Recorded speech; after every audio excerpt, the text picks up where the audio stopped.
Hey there. Welcome to What's the Deal With? And today it's What's the Deal With? What did we say? I forgot already. It's right here on my computer. It's like right there in my eyeline and I forgot already. What's the deal with FOMO? I'm Amy Burks and I help purpose-driven brands to scale without sacrifice. And I'm Kelly Sheets, and I help creative leaders and entrepreneurs to experience more ease and fulfillment. so today we wanted to talk about FOMO because we have had oh my gosh, Kel, how many conversations have we had? A lot over the for the years, a lot. Oh my gosh. So if you're new to our show, Kelly and I are best buds. We're both entrepreneurs. We're both coaches in some way, shape, or form. And we're both epically curious about lots and lots and lots of things. And so we have all these really amazing conversations all the time about all of these things. And we felt like, gosh, wouldn't it be great if we started sharing some of this with other people, because we tend to look at the world a little bit differently. And we have lives and businesses that are really epic because of this level of curiosity and because we look at things a little bit differently. So anyway, today it's FOMO. And if you're not familiar with what FOMO is, it's an acronym for the fear of missing out. And I'm trying to think about when we really started talking about this, like when we really started to get curious about it and go like, what is the deal? What is the deal with that? Why, because I think the context was always around online marketing and the coaching industry and things like that, and seeing how people are enrolling their clients. And I think, for a long time, both of us were kind of in that place where we fell into the lockstep with this is just how we do it. Right. We create this sense of false urgency, and we have these conversations that allow people to feel like they're somehow diminished or less than or whatever, and that the only solution for them is us and what we do. Right. And that because we had mentors who we believed, who were saying this is how you do it, but there was always a part of me that was like, this doesn't feel right. Yeah. It doesn't feel good. I don't know. Yeah. Which is like, actually, I remember epically failing with one of the coaches that we both hired because it was such a level of dissonance. I couldn't be myself and authentic and sell ease and fulfillment and meaning if I'm completely misaligned internally. And that was what I just couldn't do it. And so I, for a long time, beat myself up because FOMO is, and I think actually we started talking about it because there was a public conversation happening. I was seeing it everywhere. I was like, they're telling people to create FOMO. They're not just pretending they're creating FOMO. They were telling people. And by that point, it just felt like, this is ridiculous. How do you sell? I mean, fear of missing out. You're selling fear. And that was what I think really struck me. And it kind of, at the time, I might have even been a little angry about it because it just felt so wrong. And I think how, selling someone on fear, like the complete misalignment was here. I was trying to set up constructs so people would say yes to work with me, but then those people that said yes to a fear. Right. So then I had a misalignment of like, how do I actually serve someone who said yes to me being inauthentic? So then I fed their fear. They say yes to me, but I actually want to work from a place of curiosity and possibility. The two don't work together. So it meant that I had to keep trying to be less of me. And then they had to keep feeling like crap. And then there was this and it felt terrible. I did not like that. And that's when I was almost like, I'm not going to do this anymore. I'm not coaching. Forget that. But that luckily is not what happened. I just said, forget that system. Not going to do that. Yeah. Yeah. I remember you saying that because I remember us having a conversation a couple of years ago when I was doing a lot of stuff with clients around the waitlist marketing, that like whole process for using a waitlist for marketing. And there's a lot of inherent urgency in marketing in general. And I think there are ways to use it where it is authentic. Like there are literally only 10 spots. 10 spots. Like that is right? An authentic urgency. Right. We are literally starting this in 4 days, right? Like that is actual urgency. That's not the kind of manufactured urgency that we're talking about. But like, when we were talking about it back then, I was like, what is the alternative to this? Because I was thinking about the cadence for this framework that I use for the waitlist strategy. And FOMO is like one of the things that I had been saying, you create the FOMO, but I'm like, I don't like that. I don't want it to be. And I don't even remember what we came up with as an alternative, but I was feeling the same way, this idea that and that was what you said to me that really struck home for me, was this idea of building the foundation of the relationship on fear, and how wonky that is, and what that then does to the rest of the ongoing, like basis for the relationship from then on. And and that really, really hit home for me, and has created the opportunity for me in my coaching and my, strategic growth consulting to be very mindful about how I advise, which is so not the norm, because, like 99.9% of the marketers out there, marketing coaches, business coaches, like whatever, online marketers, are all going to say, it's like, you got to like grind on the fear, figure out what the thing is, squeeze the lemon on it, get the salt, grind it in there. Like, and man, it just doesn't, to me, it's so wrong. And so what I think is also so awesome is that the possibility was created, right, for both of us to not do it that way, and to create better results without it, right? Like, that's what I think is so awesome about it, is that it doesn't actually have to be that way. And my clients are experiencing better results without manipulation and fear and all that stuff. But I'm so hip to it that whenever I see it in action, I'm always like, oh, I know what you're well, and we're talking about something that if you're not familiar with the coaching industry, this is something very prevalent in the coaching industry. But if you're not, go look at magazines and go look at media, because all of sales psychology is built on fear, pretty much. They're going to say, where do you feel like you suck the most, whether it's physically, mentally, or emotionally? And then they're going to hone in on that, and they're going to look for what you're afraid of. And they're going to say, I have the solution for you. And so it's everywhere. It's not just in this culture of coaching and self-development or professional development. But I think what's so fascinating is that I think for a long time, and maybe it just primarily continues, but this idea that people are motivated by fear is actually what's most interesting to me, because I was, and we've talked about this, and most of my clients are motivated by some form of, like, their high achieving mindset, because they beat the crap out of themselves internally. They're like, it's never enough. You got to do more. Is that right? Constant self-judgment and beration that if I do it this way, then I'm going to be lovable. If I do it this way, then I'll be successful. Then I'll be enough. It's like, God, just me talking, you can feel that, like this frenetic sense inside, this low grade anxiety that we've talked about so many times. It just exists with most high achievers.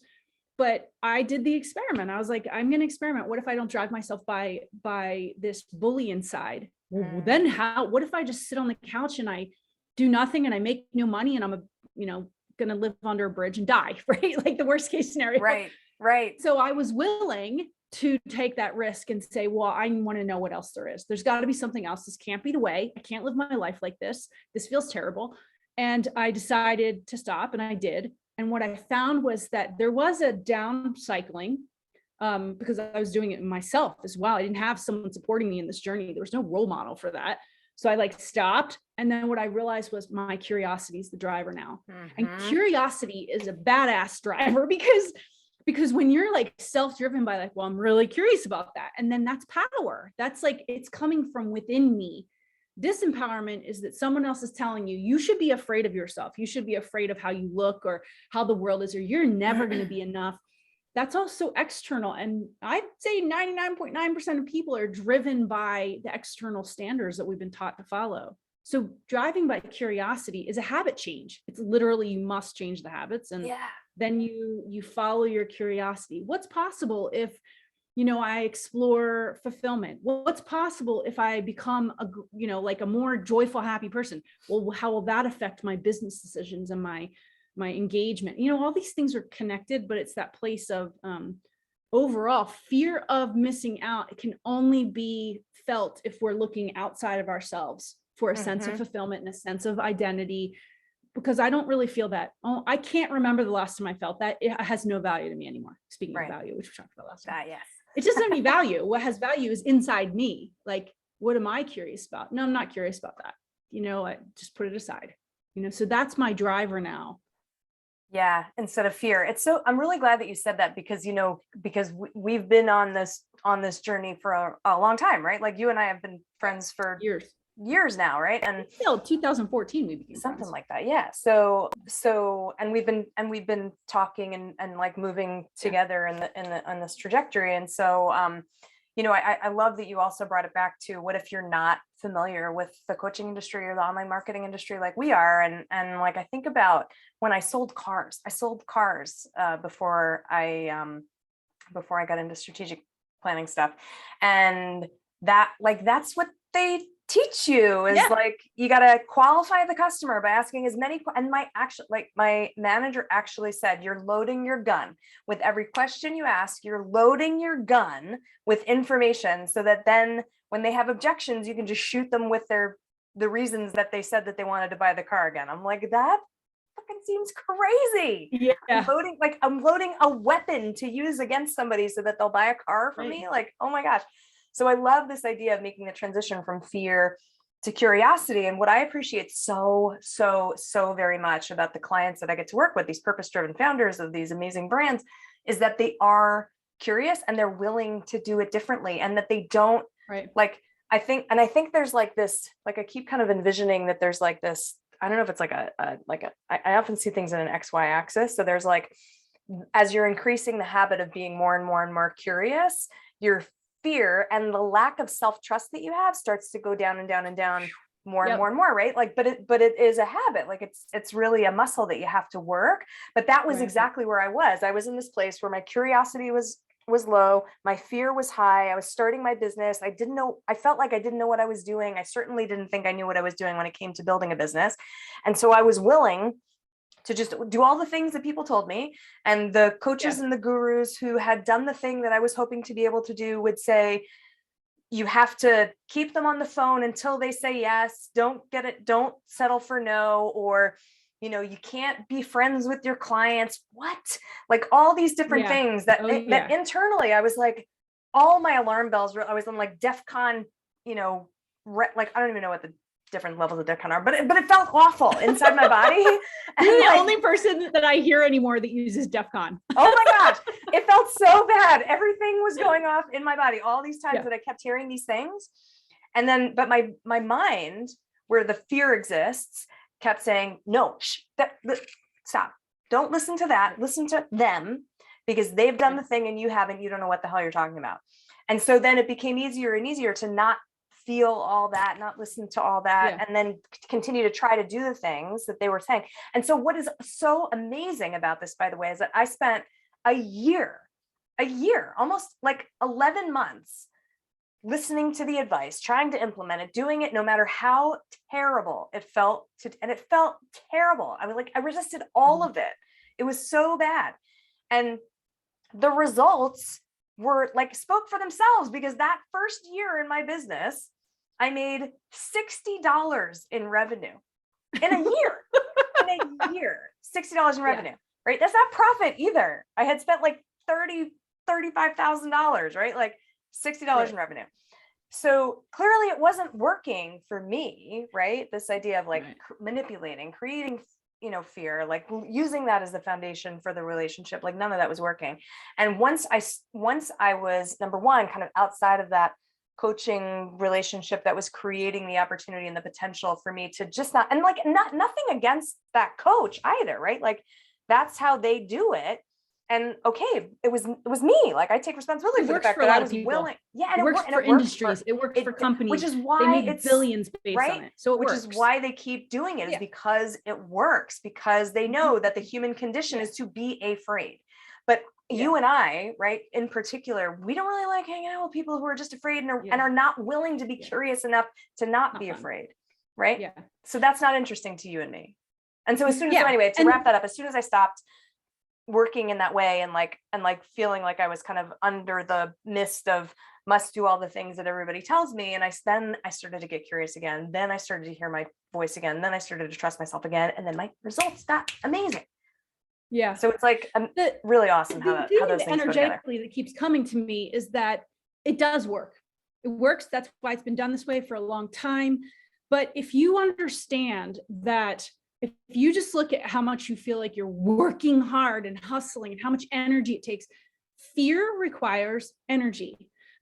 Our natural state, our most healthy human natural state, is a state of ease and centeredness and presence, right? That is who we are. You don't need to become that. It's your natural state. So when we layer on fear requires energy input to uphold it. You know, when the tiger's coming after you, you're like, all your adrenaline pumps, your energy goes, and basically you are depleted to think of anything else. You can't think of love. You can't think of like strategy. You can't think of anything. You're just like, oh my God, the tiger, right? So you can see you channel all your energy resources to stay alive. So if you just think of every time you hold fear, and if you got a lot of them, you know, and which most of us do get fed a lot of fear when we're young. It's how people operate. So they feed fear. So we operate and we achieve against fear. So if every time you have a pocket of fear you're holding, you're basically disempowered. You have less energy to respond to all the things that are important to you. So it takes, your resources are held. They're not of use to you when they're in that space. And I think that's something I never thought about back then. I didn't know that, but now I pay attention to energy management, and that's a huge part of what I talk about. And so it's recognizing that every time you have some story you're upholding about not being enough or being too much, or they're not going to love me, or what if I do this and then they're going to reject me, or like I won't make enough, all those fear stories consume percentages of your energy. And then you only have a certain percentage to actually operate in the world. And that is the opposite of fulfillment, because fulfillment is a full state of energy. I have all my resources available. So it's just that place of recognizing, if I'm going to buy that thing because they told me that then I'll be beautiful and then I'll be sexy and then I'll be loved because I bought that thing, there's a fear you're holding on to that you're not okay with that, you know, with all these things in alignment. That's a percentage of your energy not available to you to actually live a life that you'd like, a full, happy, joyful life, which is usually what we're striving for, right? It's why we have these businesses, it's why we have relationships. But it's just that I think it's really important to be aware, because most people don't look at fear that way. It's a consumption of energy. My reserves are now over there. And when my reserves are over there, I can't be present with you because only part of me is here, you know, or, you know, when you're responding to your child or your partner or the neighbor, if you're holding energy other places, you're not present for them, you're not available. That also means you're not going to receive as much because you're only partially engaged. So you're definitely not going to receive as much, which is going to leave you feeling less full. So you might make a bunch of money in a business model that has fear in it, but you're going to spend energy and you're going to never know how to get off that hamster wheel, because then you're like, well, if I get off the hamster wheel, the sky falls apart. Mm-hmm. Yep. Mm-hmm. And that was what I experienced when I went from that bullying to the curiosity. I was like, oh my God, am I willing to, everything's going to fall apart? And it didn't, but that's the illusion, you know? And so that awareness is really important, I think, to bring to people. Yeah, I think, and from two things, from a practical standpoint, when it comes, like if you're thinking about business results, right? Like that, those reserves, when they're not, and we were talking about this last time too, when we were talking about value, that when those reserves aren't available to you, then like you're less efficient. You just don't have it's harder to focus. It's harder to pick the right activities because you're afraid, right? You might decide that you're going to, again, you might decide that what's necessary is to have this like really long drawn out sales process where you're creating all this FOMO and then having conversations with people and like squeezing the lemon on the things and tell me about all the pain and let me load up my gun and then shoot you with it to tell you that this is the thing that you need to solve your problem and all that stuff. But you know, the reality is that if you're not like if you're in that state of enlivened neutral that you talked about, like present, centered, not shunting all your energy into all these other things that you're afraid of or worried about, or what if it all falls apart, and you're just present, then everything else becomes possible. And I think sometimes it's hard for people to even conceptualize that because they've never experienced that state of ease and fulfillment. Like I think about, people that you and I both know in the kind of coaching, internet marketing industry who are, maybe considered influencers or rising stars, or who are making millions and doing all the things.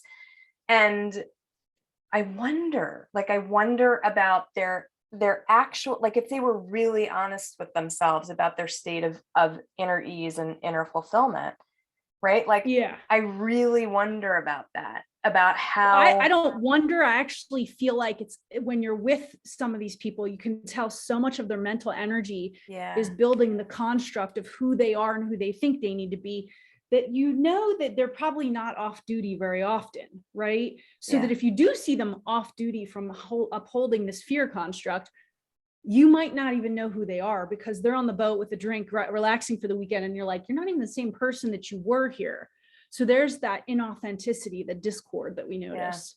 Yeah. Well, and I kind of wonder I was just going to say, I kind of wonder if those people too, right, even have the ability to unwind that, because they're just constantly about it. holding it all up. Like, gotta keep this, I'm holding this whole thing up and it has to stay held. And I just have to constantly be in this space of tension to hold it.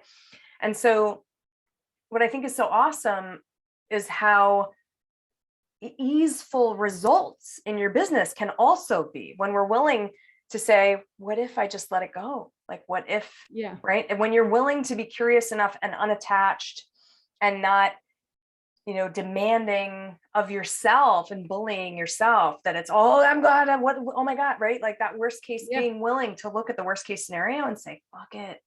Like, what if I'm not gonna, right? Am I gonna die? Am I actually gonna die? Probably not. Yeah. And then results can actually be better, more vibrant, more fulfilling, right? Yeah. The thing that we talked about before we got on the call, was gaslighting. Yes. And how that fits into FOMO, because I cannot tell you the number of women I know, and actually I'll say men too, because the male clients that I primarily work with women, but along the line I've had male clients too. It's astounding the number of, I would speculate in the 90 percentile of like how many of these amazing people have a partner who is highly dysfunctional, and that relationship becomes dysfunctional, and gaslighting is part of it. And I'll say this from two perspectives. One, if we are committed to running our lives on fear and constantly reacting to that, and that's how we become a high achiever, then the more fear we have in our life, the better. So you quote unquote employ this partner who sucks the life out of you and triggers all your crappy feelings about yourself, and you have plenty fear to run on. It's like a bank of fear at home waiting for you, right? So if we think of it in the understanding of energetics, it makes total sense. And if we're used to running on fear, it's terrifying to let go of our fears. We said that. So letting go of relationships that suck the life out of us is scary.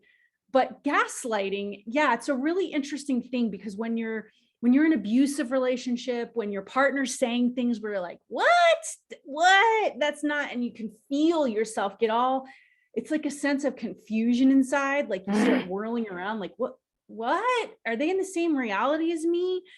Well, all that's doing is, there's no way that someone could gaslight me right now. No way, because the state I exist in isn't open for that opportunity. But historically, that was exactly where I was. I was one of those women. And so therefore I was constantly so confused. Like, I'm doing that because it felt weird. That is exactly what it feels like. Exactly. Like but they're feeding your fear. What they said wouldn't even have any resonance with you. There'd be zero gaslighting if you didn't have that fear living in you and you didn't put some energy into it and be like, I hold this fear over here that really I'm a big fake, right? And then you go home to your partner, and then when they're irritated with you and they feel like they can't really control you, they're going to poke that fear. You're such a fake. And your system's going, what? But there's a resonance there. That's why you feel that way. And if you had no thought of that, like someone could say to me, you're fake right now. And I would just be like, I'm not even interested. Zero interest, can't hear you, because it's not resonant with me anywhere. So if you're in relationships where there's gaslighting, that is a fear. It's like you've employed someone to pump your fear up. Right. So the only way, you have to go inside. You can get rid of this person, this gaslighting person. One is trust it. They're sending you a signal. You got fear in there. Hey, it's only lighting up because you've got it. So it's like if you can go within and work on it, and that's a huge part of what I'm talking to people about, is like these unconscious fears we have to acknowledge, we have to bring them up. Like, oh, I see you. And then we dissipate it. And then all of a sudden that fear isn't going to get lit up anymore because it's not there. And so it doesn't matter what they say because you're not on the same wavelength anymore. And I think gaslighting happens a lot when people realize it, when they even know what it's called. At that point, there's a moment of potential, because that's when you can just recognize this is all fear. They are tapping my fears. It doesn't make you like that person, that's for sure. Well, yeah. Yeah. And I think it's especially when you're talking about like in partnerships and stuff like that with people that you really trust to know you, when that exists, then it's so tricky because you're like, wait, I think I know myself, but this person also is supposed to know me, and they're telling me something totally opposite of what I thought was true of me. So I should question myself, And the other thing that I think is so interesting about it is that, we like, oh, I just lost it. It fell right out of my brain. Anyway, it'll come back. I choose to remember. I choose to remember. Thank you, Dallas, Michael Sear, for that little mnemonic. The one thing that I wanted to kind of circle back to, right? If we're so like maybe now let's talk about what the new potential is. Like, what's the new opportunity? If we're resonating with this idea that FOMO, fear leading the way in your life and your marketing and the way that you operate maybe isn't where you want to go anymore. If you're like or at least being curious about the potential that maybe you could do things a little bit differently in your life and in your business and your marketing or whatever, then maybe we can talk about like, what are the new potentials and new opportunities? And the one thing that I want to say, just like, again, kind of as a baseline here, as we get into that, is that you and I have talked a lot about this, especially from the business standpoint, because that's usually the tack that I take here in these conversations, is that no matter what we do, marketing is manipulation. It just is, right? It just is, because our intent is to create something, like to create connection with somebody in our audience that says, hey, I want you to make a decision here. I'm gonna like create a scenario that's going to resonate with you somewhere in your body and your mind and your heart, whatever, so that then you'll make a decision to do work with me, to buy my product, to be in my program, to be my client, whatever, right? So it just marketing just inherently is manipulation by design. That is just like a baseline, it just is. And it doesn't have to be done in a shitty, smarmy, manipulative by the, kind of negative black and white context of the word, right? It doesn't have to be done that way by using fear, whatever, it can, coercion, like all those things. Marketing can be done in a way that actually creates possibility instead, which I think is like the other end of the spectrum there. So I just want to say that. For sure. And, we'll do another show on transparency, but to me, that's the solution, is that the truth is that when I'm thinking about the people that I want to work with, there are certain parameters, these are the people that I want to bring into the attention, that if they're highly curious, they have a high achieving mindset, this is what they're experiencing at work, right? So I can say all that, but the dissonance comes that if I'm saying that in order to pull them in, if I'm really clear on like, these are the people that I really help the most, I feel most fulfilled working with them, they feel most fulfilled, they're going to feel fulfilled because I actually have something that's going to help them. And then I'm not saying it in a way because I'm afraid, because I need money and I need validation. If I'm just going to be transparent, this is what I do, this is who I offer it for, no, I can't do that.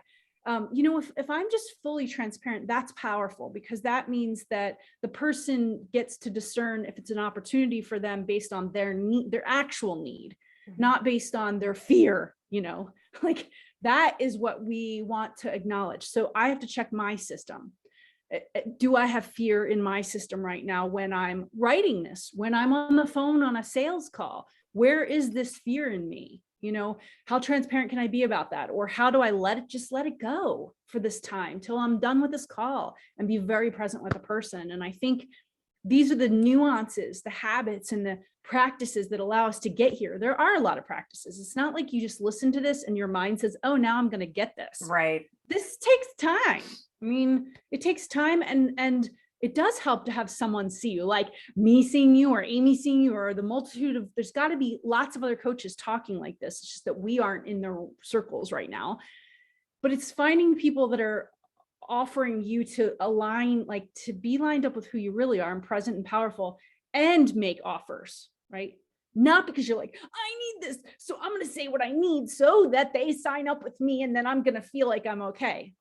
Those are major signs. So if you have fear in your system, you got to get intimate with what fear feels like, and then be able to make some different choices. So when you're operating, you are not dissonant, you know?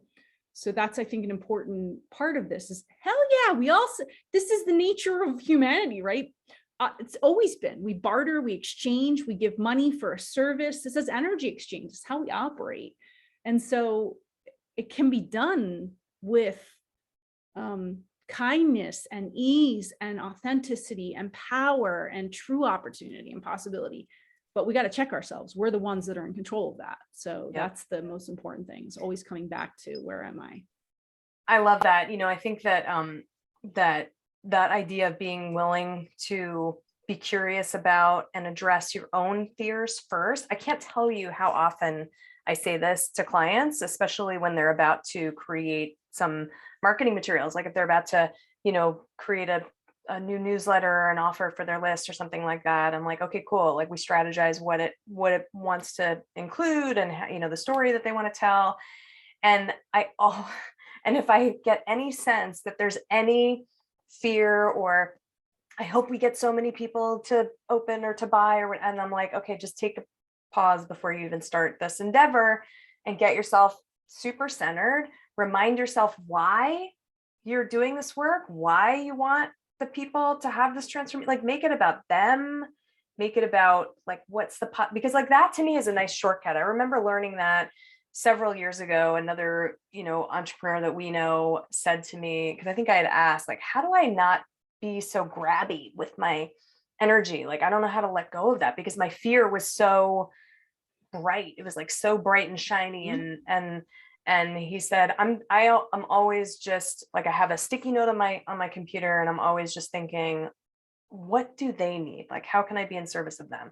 And that really, like, hearing that changed my whole trajectory, because it became this amazing shortcut on the journey to being able to remove my fear. And then, like, which is where I am now, right? I don't have that. I don't feel like, I used to feel it in my gut and my, you know, like I would feel it in my body, and I don't have that anymore. I don't have that fear. I don't have that attachment. I'm not, if they say no, it's fine. Like, it's almost to the point where I don't even expect any conversation to be in any way, shape, or form a sales conversation anymore. And it almost surprises me then when people say, what does it look like to work with you?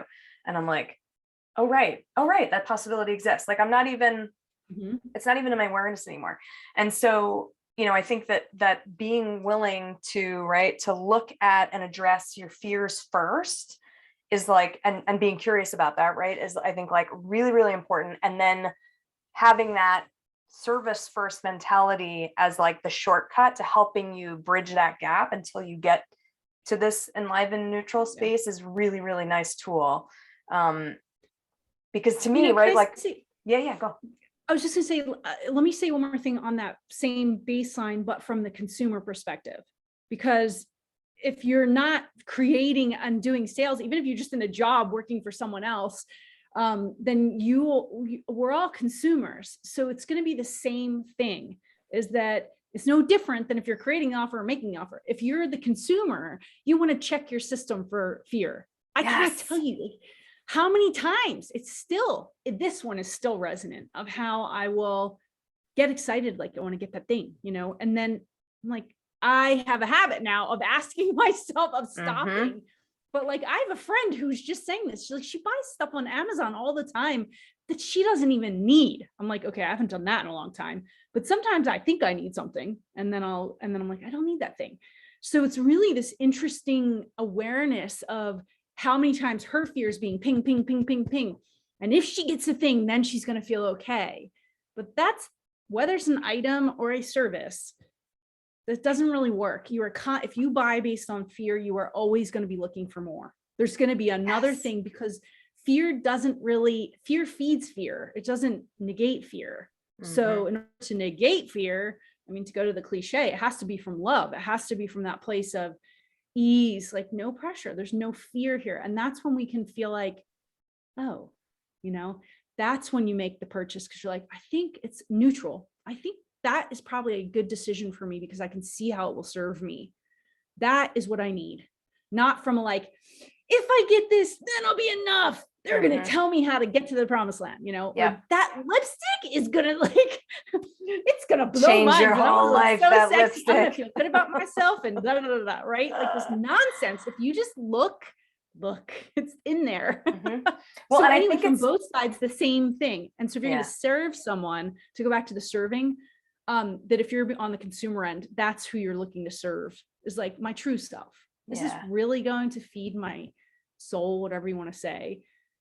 Because if it's not, then save the money and use the energy for something else, because you're giving away energy. So yeah. I think the other thing too that it provides when we're in that enliven and neutral space on both sides, right? Like whether we're the consumer or the marketer, whatever, is the opportunity to just hear ourselves, like our self, the me that is me, not the me that is run by the fear, not like the Felicia voice in my head that's like, oh, everything's gonna fall apart, you're gonna die, right?